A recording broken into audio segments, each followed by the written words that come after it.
سب سے کم درجے کی جو حور ہوگی وہ سنو ذرا اس کا تذکرہ. تم یہاں میلی کچیلی بیویوں کو پا کر اللہ کو بھول جاتے ہو اور سڑی گلی عورتوں کے اوپر دل پھینکتے ہو نا کہ تم عاشق ہو گئے, عشق ہو گیا, لب ہو گیا, میں لب کرتا ہوں.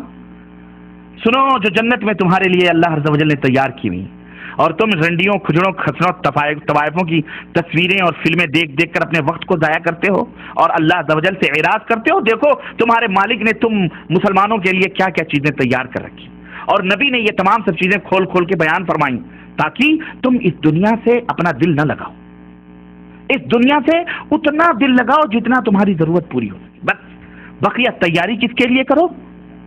اس جنت کو حاصل کرنے.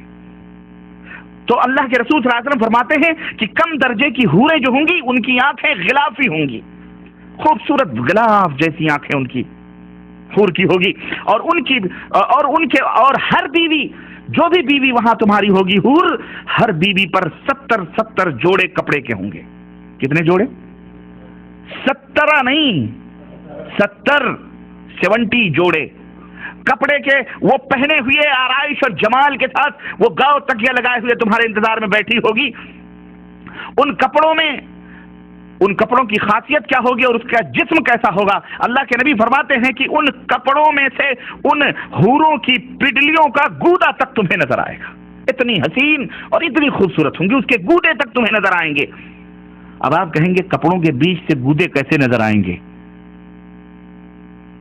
لیکن موجودہ سائنس, موجودہ دنیا نے ہر چیز ہمیں یہ سب یقینی سطح پر لے آئے ہیں. وہ میاں آپ ایکس رے مشین کے ٹیبل پر لیٹتے ہو کپڑا پہن کر کے, ہیں تو آپ کی ہڈیوں تک کے گودے تک دکھائی دیتے کہ نہیں دیتے؟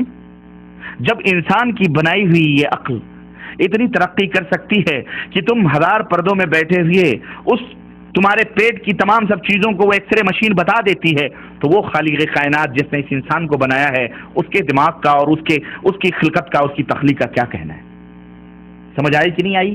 اب تو اور یقین آئے گا کہ نہیں آئے گا؟ اور یقیناً واقعی سچ ہے. اور تمہارا آئینہ کیا ہوگا معلوم ہے؟ شیشہ جس میں تم اپنے چہرے دیکھتے ہو. اللہ کے رسول صلی اللہ علیہ وسلم فرماتے ہیں کہ اس حور جو بیوی ہے نا تمہاری, اس کا دل, اس کا جگر تمہارا آئینہ ہوگا, اور تمہارا جگر اس حور کا آئینہ ہوگا. وہ تمہیں دیکھ کر سجے سنورے گی اور تم اسے دیکھ کر سجو گے اور سنورو گے. جنتی جب بھی رخ پھیر کر اس کی طرف دیکھے گا اس کی آنکھوں میں 70 گنا حسن زیادہ پائے گا. ابھی بیٹھ کے وہ دیکھ رہا ہے, پھر ادھر پھیر کر کے پھر جب دوبارہ دیکھے گا 70 گنا دگنا حسن اس کے اندر پائے گا. تم کہاں پڑے ہوئے ہو مسلمانوں, کہاں سو رہے ہو؟ یہ جو حسین اور خوبصورت حوریں ملیں گی کیا صرف چومنے اور بغلوں میں بٹھانے کے لیے ملیں گی؟ نہیں, آپ ان سے ہم بستری بھی کریں گے, مزے لیں گے. یہاں سے کہیں زیادہ لذت وہاں حاصل ہوگی. اور یہاں تو ہو سکتا ہے منٹوں میں آپ فارغ ہو جاتے ہوں. اللہ کے نبی صلی اللہ علیہ وسلم کی حدیث آتی ہے, اللہ کے رسول صلی اللہ علیہ وسلم فرماتے ہیں ایک ایک مرد کو 100 مردوں کی قوت عطا کی جائے گی. خوش ہو جاؤ, اللہ ہم سب کو جنت میں جگہ عطا فرمائے. میرے بھائیو حفت الجنہ بالمکارہ. سردی لگ رہی ہے, اذان ہو رہی ہے, کمبل یہ کہہ رہا ہے مت چھوڑ کے جاؤ, لیکن تم اسے چھوڑ کر کے جب نماز کے لیے بھاگتے ہو اللہ فرشتوں کے اوپر فخر کرتا ہے, اے میرے فرشتوں یہ دیکھو بستر چھوڑ کے کیوں جا رہا ہے, میرے حکم کی تعمیل میں جا رہا ہے, میں نے اس کے گناہوں کو معاف کر دیا ہے. واللہ اس جنت کو حاصل کرو.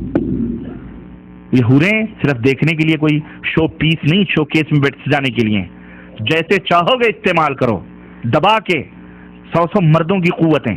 اور ایک نہیں, ارے جناب ایک تو جب پیٹ بھر جائے گا تمہارا تو دوسری ایک روایت میں آتا ہے تمہارے کندھے پر آ کر کے ہاتھ رکھے گی اور تم پلٹ کے اس کو دیکھو گے تو جو تمہارے نیچے ہے وہ کہو گی اس سے زیادہ حسین تو یہ ہے. وہ کہے گی اب صبر بھی کرو, میرا بھی حق آپ میں ہے, چھوڑو اس کو, میرے پاس آؤ. وہ لے کے جائے گی, وہاں مزے اڑاؤ گے تم. اللہ اکبر, یہ ہے جنت. ہاں, ان گندی میلی کچیلی عورتوں کے چکروں میں پڑ کر اس ایسی حوروں کو نہ ضائع کرو مسلمانوں. کوئی مذاق کی بات نہیں ہے, یہ ہمارے نبی جو دیکھ کے آئے ہیں ان کی بات ہے جو میں آپ کو بتلا رہا. اس کی تیاری کرو، اس کی تیاری کرو.